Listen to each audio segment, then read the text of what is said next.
Alright, so recently there's been a few big announcements in UFC welterweight's division, and welterweight's fucking cooking right now, let me tell you. Welterweight's probably the most entertaining it's been in a very, very long time. And I'm excited for these matchups, man. But let's get into the first one, break it down, early predictions on how it's going to go, even though 310 is just around the corner. One of these fights is on 310. And then the other one is going to be a main event, I think, after 310. But with that being said, yeah, this is going to be early prediction, early breakdown, thoughts and opinions, and how I think this is actually healthy for the division. Moving into the first matchup, Ian the Cook Gary versus Shavkat Nomad Rakhmonov. Now, if you don't know who these two are, I don't blame you, but Shavkat is recently coming off a win to Stephen Wonderboy Thompson. Was able to get a submission in round 2. Almost made it to round 3. A really sad submission to see from Stephen Wonderboy Thompson. But, you know. Regardless, Shavkat has 8 KOs and 10 submissions. And if you look at his wins, that's 18. Meaning he has 100% finish rate. He is early in his prime at 30 years old. 6'1", which is fairly decent at welterweight. And yeah, I think his reach is you know, a little bit above average. Now, he was originally supposed to fight Bilal, what's his name? Muhammad, right, Bilal Muhammad. Bilal Muhammad, as some of us may know, pulled out due to a toe sprain, absolute pussy shit, weak from Bilal, absolutely terrible fucking start to his career. You know, but I'm here for it. He's only getting older. No, he has like a toe infection. It does look bad. Just saying, a little convenient that you're getting it when you're facing against the most dangerous guy in the division.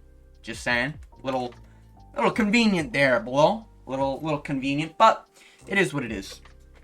Regardless, we do have Shavkat Ian Gary. Now, or I guess we should say Ian Machado. I don't fucking know. Ian Gary is much taller and slightly younger at 6'3", and then being 27 years old. His reach is shit, though. His reach is tiny. He does have little baby T-Rex arms. Now, what I will say about this fight is this is really good for the division, because this is like, we're in a time where there's 3 people who deserve a title shot. And you have an Ian Gary, you have a Shavkat Rakhmonov, and you have a JDM. These 3 are easily some of the most deserving of a title shot. If you don't pick one, you pick the other, technically speaking. Now, whether you think that JDM deserves it over Shavkat, Ian Gary deserves it over Shavkat, or however you want to play it out, this division's a little clogged up thanks to 2 specific champions, one former and one who just beat the former champion.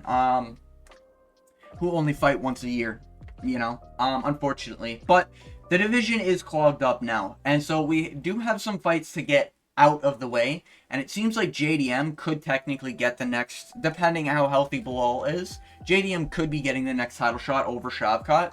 However, we do have this fight to determine who's fake, you know? Ian Gary, notoriously, got hugged against the cage, and Jeff Neal had a split decision. Arguably could have been Jeff Neal if Jeff Neal had more than 2 brain cells that night and decided to throw 1 strike while he had Ian Gary clinched up to the cage. Also, Ian Gary then pulled guard on MVP, causing him to lose that round, and having another close 29-28 decision, where Ian Gary pretty much only won because he was able to get the back and do absolutely nothing with the back. Pretty shit performance. He did have a great performance against Neil Magny. However, Carlos Prates did way fucking better. So, it is what it is. Carlos Prates arguably deserves a title shot, guys. No, I'm joking. But Ian Gary does nothing really well. He's not the craziest striker, and he is, to be honest with you, a more soy boy built Leon Edwards who's got a little bit more height. So he's going to be a lot more rangier, but yeah. I'm sensing a little bit of a chinning coming from Gary here. Gary doesn't really seem like he's taking shots well. Vegan as well. So there's a lot of red flags in this fight for Ian Gary. So I do think it makes a lot of sense why Shavkat is going to be projected to be the favorite. I'm pretty sure he's the favorite. Now Shavkat, the slightly smaller guy, still is finishing everyone in the division. And I know a lot of people are going to say, well, he's hittable as fuck. He's blah, blah, blah, blah, blah. Jeff Neal still hits hard, and he was taking Jeff Neal's shots fairly well, and he was able to finish Wonderboy Thompson pretty decisively via submission. He's not like Bilal, and he requires to lay on the guy, you know. Shavkat is still able to, you know, get something going. And yeah, he was getting pieced up by Stephen Wonderboy Thompson, so was a fighter we'll get into on this list, but, or in this matchup coming up, but he still did well against Stephen Wonderboy Thompson. Stephen Wonderboy Thompson, if given a granite chin, would probably be the best striker in the UFC. Hey, just saying. Just saying. That's my opinion. But outside of that, you know, he's finished Neil Magny, which Ian Gary took him to decision. You could argue it's arguably a better win for Gary because he made Neil Magny look like he doesn't belong, but the submission is still impressive. So both of these guys realistically have 3 good wins and then 3 whatever-ish wins around UFC level. Now, I'm going to be picking Shavkat. I feel like that's no surprise. Ian Gary's just too soft and soy to really, I think, deal with someone pushing him against the cage. If Jeff Neal can do it, I think Shavkat can do it. And Shavkat doesn't really need to do it, and Shavkat will be hunting for finishes, you know? MVP is kind of a one-striker bust fighter. He's like a little bit more technical Johnny Walker in that he'll go in, spike, go out, and then he'll wait for another opportunity. And that's kind of what MVP does. He relies on the counter-striking. Shavkat will just run you down. He will just run it down mid. Bro will literally just head first run into you while taking a big strike in order to land one good strike. I don't think Ian Gary has the strength to put him out. Some people will look at the TKO that he has on Kenan Song and say that that's a good win. Kenan Song sucks. And I guess we'll find out this Saturday, depending on when I upload this video, because Kenan Song's fighting, but I think Kenan Song sucks. Kenan Song has some of the lowest fighting IQ I've seen, but, you know, it is what it is. Gabriel Green is a shit win. Daniel Rodriguez is kind of a good win, realistically speaking, because of the TKO. But D-Rod is also old, so it is what it is. It seems like Ian Gary's losing a lot more strength, and that could be due to that vegan diet. So, vegan Gary versus Shavkat Rakhmonov, I kind of have to go Shavkat. But I think this is healthiest for the division. The loser of this needs another test, so we can kind of get, like, you know, oh, well, you know, he lost to Shavkat or he lost to Gary, you know, and now that person's the champion. Are they really that good type situation, you know? And then Shavkat could get, like, a test in, like, a Carlos Prat test, in, like, a Brian Battle coming off another win, you know? There's a lot of stipulations going here. This is very nice and healthy for the division. It's pairing up 2 prospects against each other. The winner goes on to fight for the title. I like this matchup. Moving on to the next matchup we have here. Someone who I'm sure I actually predicted wasn't going to fight ever again. Colby fucking Covington. Now, it hasn't been confirmed that they're, you know, they haven't done weigh-ins and shit now, and this is kind of far out, guys. You know, this is in December. We're currently November 20th, you know, so Colby's got some time to pull out, you know. Colby Covington is now 36 years old, going on 37, something to keep in mind. Colby Covington hasn't had a relevant win since RDA, arguably. Robbie Lawler's retired, Tyron Woodley's retired, Jorge Masvidal's retired, RDA is coming off a knee injury. So, yeah, kind of depressing for Colby Covington fans, not gonna lie. Now, if you are a Colby Covington fan, might not like my take here, he's going against Joaquin Buckley. Joaquin Buckley, hey, get bucked, you know? I like Joaquin Buckley, I really do. Holy shit, does he? No, he has 6 decisions, I was gonna say. Joaquin Buckley, dangerous dude, chinny dude, dangerous dude, dynamic dude, very good at mixing up different styles. Lost to Amavov, realistically that looks like a good win now. Lost to Chris Curtis, KO. Don't like that. I really don't like that, and that was only 2 years ago. I don't like that. But Chris Curtis did almost whoop Brendan Allen's ass, so That's something to keep in mind. And then ever since then, he's been on an absolute fucking tear, getting KOs and decisions of the alike. Now, what I like about this fight is that Joaquin Buckley is a legit prospect. He's not 18-0. He's not 15-0. He's not JDM.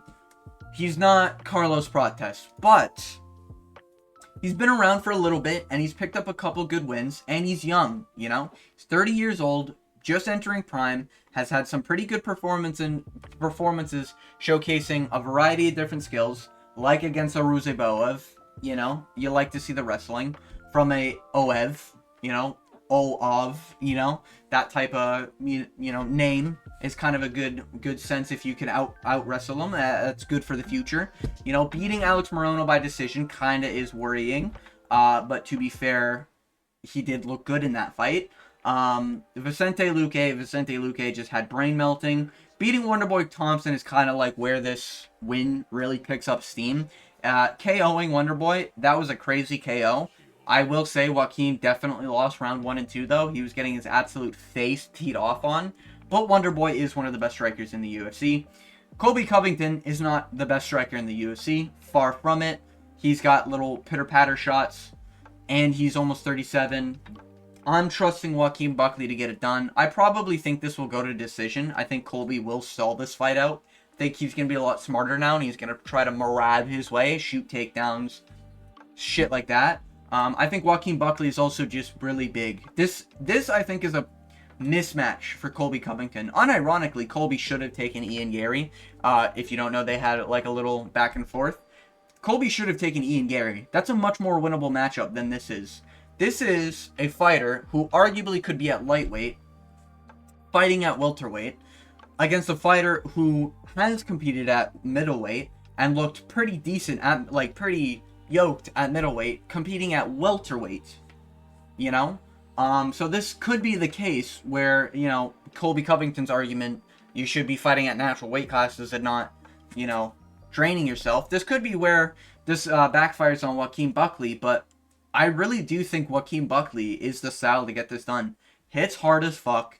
He has dynamic striking, you know, he's not afraid to do the kicks, he's not afraid to do spinning shit, he's not afraid to get in there with the Tyson, you know, in the Alex Morono fight, he's going in with the Tyson, you know, he's not afraid to do shit like that, where Colby Covington is very much just shoot takedown, oh, southpaw, you know, like, crazy stuff from Colby, but, no, I like this matchup. This is an old guard versus a new guard, you know, or versus someone who's tested and I think deserves a shot here. You know, this is an equivalent to like Gaethje Fiziev. This is kind of how I see it, you know, at welterweight. Only this time I think the younger blood is going to be able to get it done. Mainly because Colby Covington is just, I feel like, not just built for fighting anymore. You know, and then he'll obviously make it political with Trump and all this other shit, but at least there'll be some shit talking. This is a main event. This isn't a card. So I'm excited for it. I think it'll be fun. I'm happy for these matchups. I think these are healthy for the division. If Colby loses, you can retire Colby. He doesn't have to fight anymore. If Buckley wins, we start talking about Buckley versus the loser of this, you know?